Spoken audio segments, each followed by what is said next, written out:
Hi, I'm Sue Stockdale, host of the Access to Inspiration podcast, where we hope that you will be inspired by people who may be unlike you. I hope that their stories and insights cause you to reflect on the world just a little bit differently. And I'm excited today to record our 100th episode. And our guest is a multi-talented musician, educator and composer, Simeon Wood. I first met Simeon about 10 years ago when he entertained audiences on a cruise ship that I was on. And his music is inspiring. He's kindly given us a recording of one of his tracks from his latest album, Feeling Good, and you'll be able to hear it at the end of our interview. Welcome, Simeon. Thanks, Sue, and a delight to see you again after so long. Yes, we are speaking here whilst en route to Antarctica, and we're actually in the Drake Passage today on board a ship. So if you do hear any background noises, listener, then I do apologise. It might be an iceberg sailing by, or some other thing on our ship. That's the reality of life on board ship, isn't it, Simeon? It is a delight and a wonder. It's a wonder that we get through anything without disruption. And somebody might ask a question of you, Simeon. What is a guy like you with all of these talents doing on board a cruise ship in the first place? Well, most cruise ships have a guest entertainer on board, and I've been a guest entertainer the last 30 years on various cruise lines. About 30 years of travelling the seas and entertaining folks with my music. Now, I've seen your show, which is absolutely amazing because you play quite a myriad of different instruments. So tell a listener about what instruments you do play. Well, the one I'm perhaps most famous for is playing the flute. But once I got to a certain level on the flute, I started to diversify with other instruments that your listeners would know. Whistles, penny whistles, Celtic whistles, the recorder, the saxophone, the clarinet. And then I started learning a few more unusual instruments and objects. I could tell you about the different objects if you like. Well, let's just dive straight in there. Okay, so the first object instrument that I kind of invented was the walking stick flute. So I took an NHS walking stick and I fashioned it into a flute. So it looks exactly like a walking stick, and you can use it as a walking stick, but you can also play it as a flute. So that brings a visual element very much and a humorous element into the show. And then my other great fun one is the bicycle pump. The old-fashioned long black plastic bicycle pump with the fabric pipe tube at the end that feeds the air into the tyre. And I use that to create music. I wouldn't say beautiful music, but it's a laugh, yeah. And whilst you're talking here, Simeon, you're really illustrating that sense of humour that you have. Why do you think that's important to bring that to your music as well? Oh, I think it communicates. I think humour breaks down a lot of barriers, as does music. It speaks to people in different ways. It makes people relax. And it creates a bond between you and the audience. And let's face it, when you're working on stage, it isn't you and the audience. It's you together with the audience. They're two very much part and parcel of a show. You can't have one without the other. And it's important that you understand that as an entertainer, that you're not just performing at people, but you're performing with people. And I'm wondering when in your career, when did you learn that lesson? Because I'm imagining as a youngster, when you started out with the flute and then graduated on to actually performing, was that always how you viewed things? Yeah, it started as performing at and being nervous to get the right notes in the right order, Morecambe and Wise would say. And I think it was a very gradual process of understanding and seeing and watching people and understanding how they communicated with an audience. And it's not just about playing the right notes in the right order. And it's not just about playing a particular interpretation, but it's about putting yourself into the music and having that integrity and that realness in front of people. And I first understood it, one would have thought, through James Galway, fellow flautist of some note. But it was really a chance meeting of wanting to see a flautist called Eugenie Zuckerman. I was studying at Trinity College at the time in London, and we were given free tickets, which always inspires a Yorkshireman to go ahead to the show. And so I went with other friends to watch the show, all really to focus my attention on Eugenie Zuckerman, the flautist. However, when I got there, the other two accompanying her, it was a double bass player and a piano player. And right from the start, my eyes were glued on the double bass player, a man called Gary Carr. And he lived the music. Every fibre of his being moved to the music. His expressions, his facial expressions, married so well with what he was playing. And that communicated as much as the audio. And I thought, that is what I want to do. That is the kind of player that I want to be, is to be able to communicate through every expression, through every feeling, through the laughter, through the smiles, through the movement, everything. That is a consummate musician for me, and it engages with and communicates to every audience. And how did you begin to develop your style for yourself to be able to, if you like, match what you saw in that person? Well, for every musician listening to this, wherever you are on the scale of musicianship, find music that speaks to you. Play music that you understand and that you want to communicate to somebody else. That is the best way to engage with any audience. Is playing music that you want to play and you will enjoy it. And that enjoyment, even if they don't like the music, that enjoyment will come across to an audience. So that is a great piece of advice for anybody out there, wherever you are in your musical career. So where did that career start for young Simeon? When did you learn the flute or begin to have an interest in music? Yeah, well, like a lot of children in the 60s and 70s, I started learning the recorder. It was the ukulele of its day. Ukulele seems to be the most popular instrument for children to start on because it's small, it's easy to manipulate, and you can quite instantly play a beautiful sound on a ukulele. The recorder, not so. You do need a little bit more guidance with the recorder. But I started playing the recorder at school. We all had lessons. That was just part and parcel of the system in those days. And whilst I was at primary school, the age of 6, a wind quintet came into my school to entertainers and to educators. And the horseshoe of the wind quintet, you've got the French horn, bassoon, clarinet, oboe, and then the flute player is on one of the ends of the horseshoe and leads the other 4. And so I was very close to the flute player, and I'd never seen a flute before. This was before James Galway made it a popular instrument. And I was entranced by the way it moved, the way it sounded, the things that he was playing, just the way that he was able to manipulate the keys and the flow of the music. And even at 6, it was magical. It was a magical moment. And I knew that I wanted to play the flute. I didn't know I wanted to be a flautist, but I knew I wanted to be able to play the flute like that. And so it took a few years to persuade my parents, cautious parents they were, and they saved the money up to buy me a new flute, £20. It was a long time ago. And they saved the money up, bought me a flute and got me lessons. And that was the very start. And if I could go on and tell you, my flute teacher, who I had then for the next 3.5 years, and I look back now and it was the most important relationship I ever had at that age. He was not just a great flute player, he was also a great teacher, and the two don't always go together in music. You can either be one or the other, but he was both. He was only 19. Wow. But he was a wonderful guide as well, not just in music, but in life in general. And I just so wanted to do my very best every single lesson. I wanted to make him happy with my playing. And so that was the inspiration that he gave me. And he nurtured my playing and guided me forward for those 3.5 years. Then he left, and then I didn't see him again. There is an end to the story, which I might tell you towards the end of the podcast. Oh, wonderful.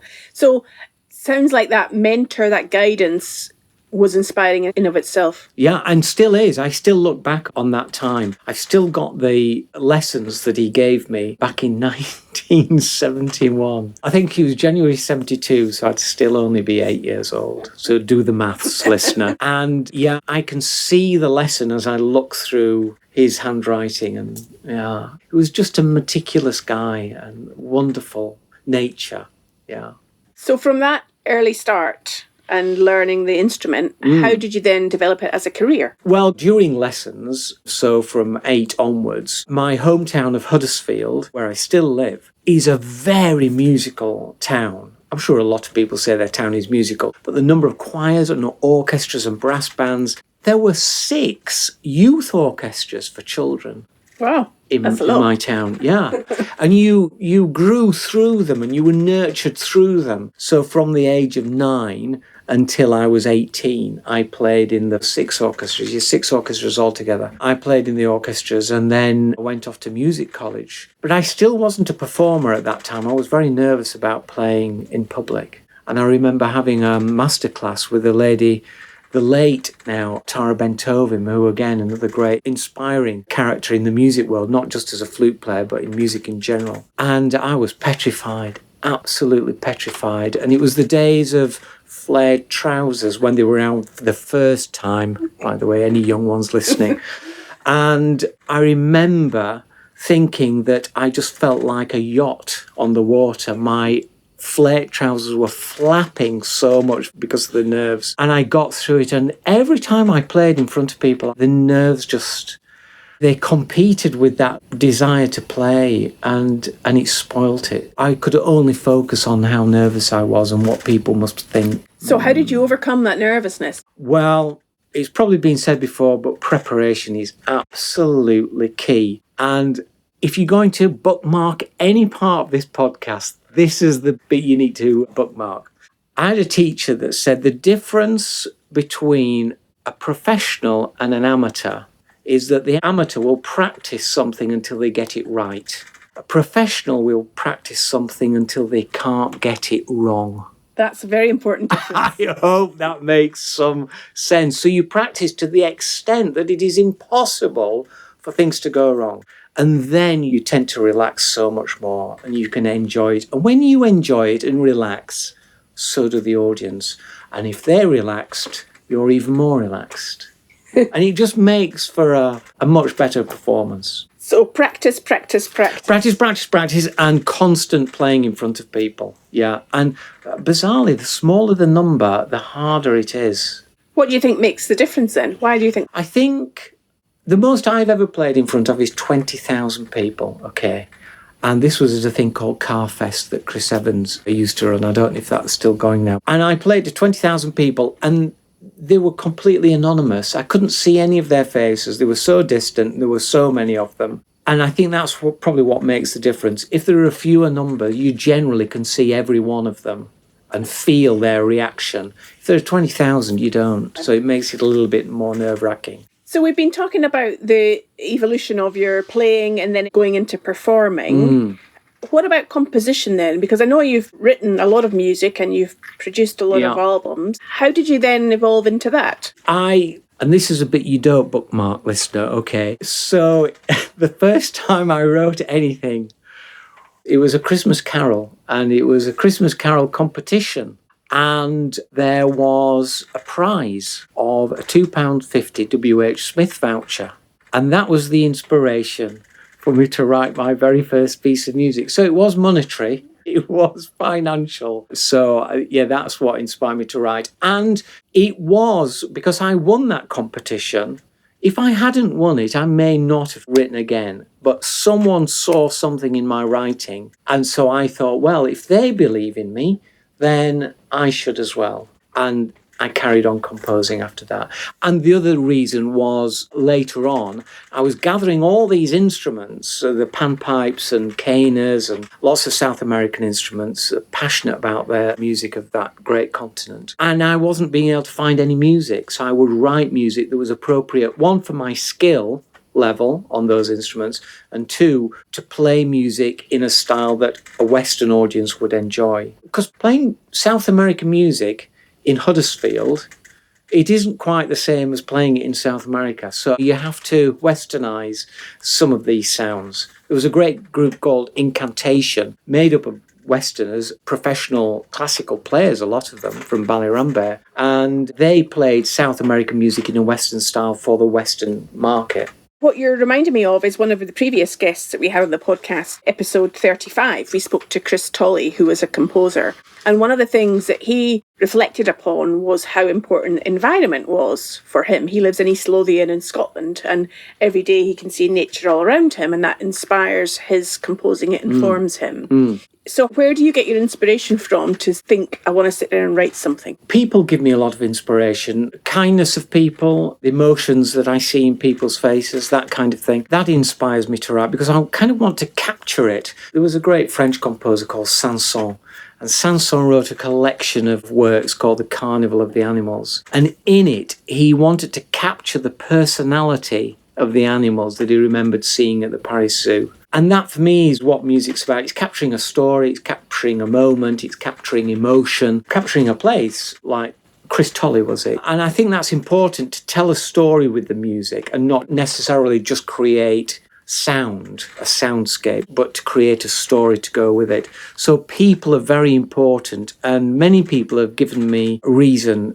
to write music, and either through their kindness or through seeing different emotions on their face or experiences that I've had. And one that comes to mind, because we're in South America, was flying into Punta Arenas for the very first time.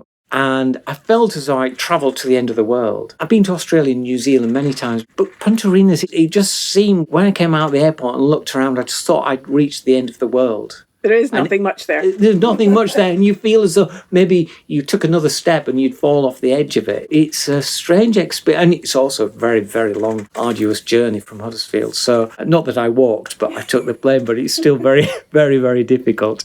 And I was the very last one out of the airport because of variety checks. And when I got there was just one taxi driver left. I had no money, one, because I'm a Yorkshireman, and two, at that time I wasn't that very well travelled. And this taxi driver took pity on me, and he took me 15 kilometres from the airport to Punta Arenas, free of charge, booked me into a hotel. And I thought, how kind of that man, who had no idea who I was. And he had, very little in the way of money, and I just thought that was so generous of spirit.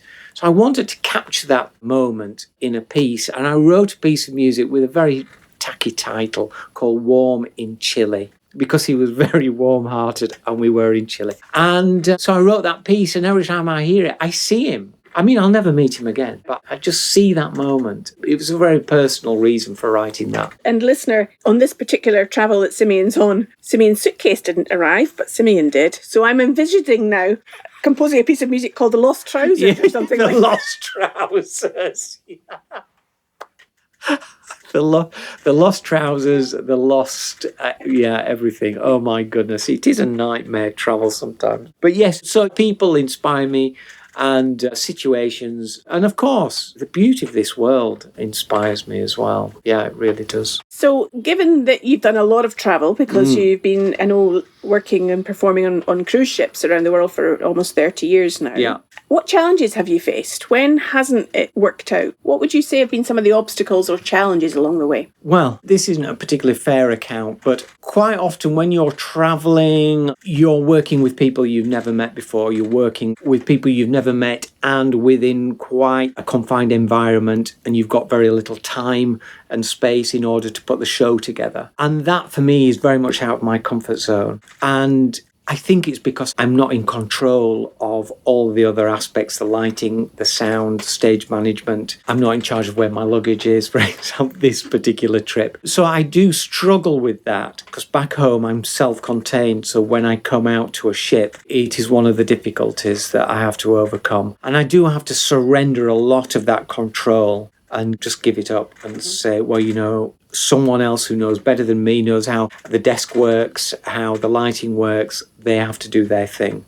That's what they paid for. That's what they're good at. Just leave it to them. And generally it does work out, but when it doesn't, I then lose the vocabulary to try and make that work again. So that for me is the big struggle. Yeah, so you're not just performing solo, you are actually part of a team that is the production around you. Yeah, and I have to say, I am not a team player. I was told probably about 20 years ago, you're either a team player or you're not a team player. And you generally know this in your late teens, early 20s. Well, looking back now, I knew when I was 20 I wasn't a team player. I opted out of orchestral work. I love orchestral music, but playing in such a big team, being directed by one person, I did struggle with. One of the things that I've certainly noticed in the world of music is that creativity seems, in a way, sometimes to be getting more and more removed as music becomes a bit more formulaic very often. I'm wondering, would you agree with me, or would you recognise that in a different way? I'd agree, because my son is taking GCSE music, as it's now, they call it now, and I would say it's very formulaic. And I get why it's formulaic in the way that they teach it, in the way that they have to take their exams. Because music, all creativity is subjective. A piece of art to you could be beautiful. To me, I just won't understand it. And the same with music to our ear. Maybe that's something to do with the way we're brought up and the kind of music that is played in our home. But the way that it's taught at the moment is that for example, my son is writing a piece of music for flute and piano, and he has to have so many bars of a scale passage, that scale passage inverted, and then that scale passage a variation upon that. Now that for me has already ruined creativity, but I get why they do it. Because how do you mark something that can be so subjective unless there is guidance? But once you've done that, a little bit like taking your driving test, you practice so you pass your driving test. And then once you've passed your driving test, that whole 10-2 mirror signal manoeuvre seems to go out of the window, doesn't it? And we drive with one hand on the steering wheel, a cup of coffee. Maybe we don't, listener. A cup of coffee in the other. And it's the same with music. Once you've learned the basics, hopefully then you're free to fly. Yeah. So I would say that there is a lot of creativity and people are breaking through maybe the constraints. But this is society in general, isn't it? The different styles of music that come along tend to be breaking free of the previous chains of a particular type of music or creativity. Absolutely. That's where innovation comes from. Yeah, sure. Now, you brought the subject around to schools, and I know you're now going into schools with a project. Yeah. So what does that involve? So I think it's because I was inspired by someone coming into my school. I want to give that back. So I go into primary schools, not senior schools. I have gone into senior schools, but I tend to find a little bit of a wall. But with primary schools, I don't. So 4-year-olds to 11-year-olds is ideal for me. And I take a presentation called the Flute Emporium, which is a show of about 40 minutes. And I play the different instruments that I've gathered around the world and also made. Some of the silly ones like the bicycle pump and the crutch, and I've got a thing called an udderbot, which isn't my invention. I saw this guy on YouTube who'd made one, and it's a glass bottle, beer bottle, any glass bottle will do, with the bottom sawn off, and then to the bottom you strap a rubber glove that hangs loose down. Then you fill the rubber glove with water from the top of the bottle and blow across the bottle. So it produces one note. In order to change the note higher, you squeeze the rubber glove, which is the udder, and the water rises in the bottle and therefore creates a different note. To lower the note, you release your grip on the udder and the water falls. It's not an exact science, but that's what makes it so funny, because you don't ever quite hit the note. And the kids love that, particularly when the water comes out of the neck of the bottle. So I take that into schools, and it's really to inspire children not to take up the flute necessarily, but to think about having music in their lives, to listen to live music, to see live music. That's also important. And maybe to think about being part of a music group, a choir or an orchestra, or if they are playing an instrument already, to inspire them and motivate them to carry on. That's also important. As I found with Gary Carr, the double bass player, it doesn't matter what instrument it is. If the inspiration is there, then you will be inspired. Yeah, for sure. That sounds like a wonderful opportunity for young children to learn and be inspired from you, Simeon. And I would say the teachers as well get a lot from it. Yeah, the staff do too. So they learn and then they understand and then they take what they've seen into the classroom. I've got a worksheet that they use in order. They can write like a little critique of the show. They can design an outfit for me. Some of them, they're all crayoned, of course, and they're hilarious and lovely and very sweet. Or they can design a new album cover for me. And there's word searches and lots of things that they can do, some games that they can do as well. So, yeah, I love doing it because I see it's instant. I see the response instantly and the wow factor is fantastic. A different type of audience to perform with. Oh, yes, gosh. One lad, he was 4 years old. He was just sat there cross-legged and it just really intently watching. And then I played the bicycle pump. And at the end... Now, you listeners won't be able to see this, but he put his head in his hands, just like my mum would have done when I was 6 years old, like in despair. Like, what possessed you to play the bicycle pump? Which really amused me. It just looked like an older person looking at his child and going, I just give up. Very funny. I love these stories that you're sharing with us, Simeon. And I know that you introduced something in the virtual context that you're calling Live in the Lounge. Was that brought on by lockdown? It was. I tooled up technically in order to be able to film live shows. Generally, it started off on Facebook, it then went onto YouTube for a larger audience. And it was all about, at that time, it was all about bringing people together because even if we were just 100 yards away from our family, we couldn't go and visit. So I came up with this idea of performing concerts that families, not just 100 yards away, but from all over the world could tune into at any one particular time and be together. And so they were watching the same show and they were able to comment and text one another as the show was going along. So it brought families together. The other nice thing was that I could do shout-outs to knowing who was watching.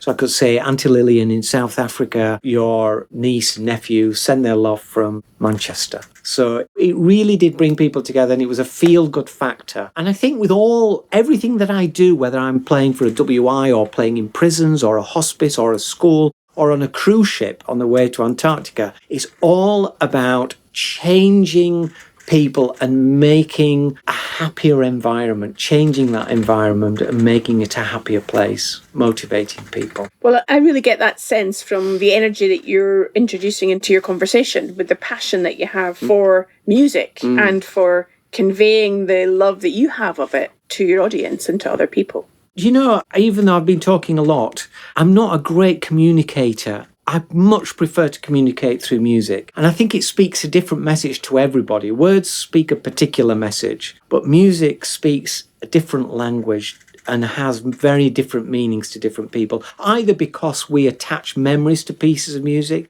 I could play What a Wonderful World to an audience like last night, and everybody will have a different memory of that piece. Some sad and poignant, some upsetting, but some celebratory. Some people have walked down the aisle to them. Some will have followed a coffin into a church with the same piece of music. So it means different things.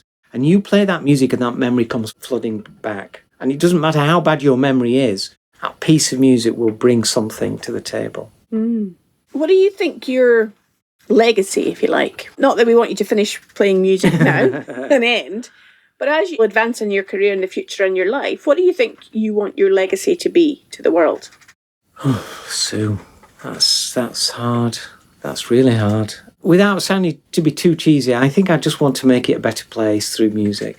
Yeah. I want people to be happier and maybe take people away from some of the difficulties in life just for a moment. When I played in the prison just before lockdown, and I was a little bit scared of playing in this particular prison. And I was doing a show to 400 men, which I hadn't realised that they paid to come and see the show.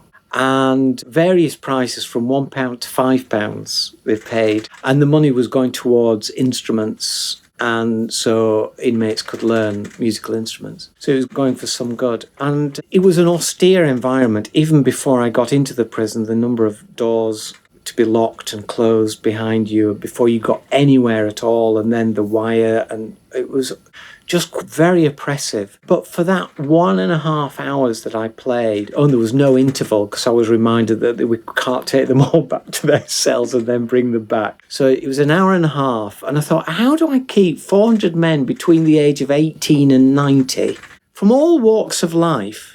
How do I keep them entertained for an hour and a half? But, for that hour and a half, I changed that place. They weren't in prison anymore. And I felt it was amazing for me as it was for them. I just couldn't believe it. It just changed, not just the dining hall we were in, dining hall 5. It was the whole... And I looked around at them and I saw the prison officers and everybody was so relaxed. And they forgot where they were, who they were. And I think that would be a wonderful legacy to have brought people out of difficult times, I think. And the same when I go into hospices and hospitals, it's changing people, allowing people to be removed from a difficult situation. Well, that's hugely powerful and inspiring as I'm listening to you, Simeon. I'm just thinking about your parents and that £20 investment. I'm sure they think it was a very good deal. Yeah, they did. Especially my dad, because 20 years on from buying that flute, he sold it for £20. Great Yorkshireman, my dad, and an accountant. Yeah. Now, you mentioned at the start about your teacher who had had a significant impact on you. And how did that story end then? Right, the story ends by me desperately wanting to find him over the years and find out where he was and what he'd done with his musical career. And more than that, to thank him for that start. I wanted him to know what he'd done for me, for my life and my career. And 7 years ago now, I eventually found him quite by chance. He wasn't on social media and he wasn't called by the name that I knew him. But I found a picture and I thought, well, if that's not him, it's his dad. And so I emailed him and said, if this is you, then read on. If it's not, just let me know. And he wrote back and said, yes, it was me, and how lovely to hear what I'd done in my career. And he said, I'm still in France, still living in France, because he'd gone over to study at the Paris Conservatoire. I'm still in France, and I'm going to come over to England and we should meet up. And it was a very, very emotional meeting, because I'd not seen him for 40-odd years. And so we shared our stories. I told him what I'd done in the albums that I'd made and the other teachers that I had and what an inspiration that he was. And I said, what about you? And he said, after getting that scholarship, I then bought myself a new flute and went out into the world and tried to be the flute player that you have become. However, after a few years of trying, I realised that I wasn't going to do it and I didn't have the support that I needed, and I needed money. So in his words, he took on a proper job and he worked in the oil industry. And he put his flute away that day in its box, put the box in his sock drawer, and it remained there for 45 years. And he never touched it. And at that point, he delved into his bag, he pulled out his flute and he said, and this is the flute, and I'd like you to have it. And he gave me the flute. And he said, flutes are beautiful objects, but they have a purpose. And that purpose is to be played. And the purpose of playing is to entertain people and to bring joy into their lives. And I want you to do that with this instrument. So he did. And I do.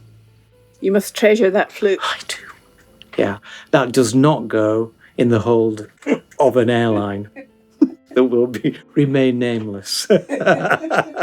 It's been a real honour to speak to you today, Simeon, and to get your story and feel your inspiration from how you're sharing your story. If our listener wants to find out more about you and your music and to listen as well to some of those amazing tracks, how might they do that? So I have a website, which is simeonwood.com. You can also find me on Facebook and LinkedIn and other social media platforms. And you can find my music on platforms like Spotify and Play and Google and Amazon Play. And you can download my music or listen to it, stream it, or you can buy the hard copy CDs. Anybody out there who's still got CD players in their cars or at home. And you can do that again through my website. So that'd be lovely to hear from you. Fantastic. Well, thank you so much again for your time today. I hope that we continue to enjoy fair weather and calm seas on our trip to Antarctica. Same here. Thank you, Sue, very much. Well, I hope you enjoyed that conversation as much as I did. I think Simeon highlighted the ethos of this podcast when he shared the story about the flute teacher who said that each flute has a purpose and needs to be played to bring enjoyment to others. Isn't it just like that with people?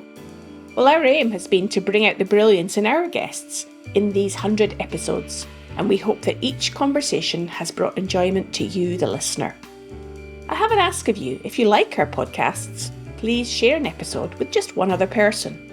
That way, we will be able to inspire more people around the world. Remember to follow us, whatever platform you're listening on, so you can listen to the next series as soon as it's published. And you can keep connected with us on social media. Finally, as a bonus from Simeon Wood, here is the title track from his latest album, Feeling Good, to give you more inspiration.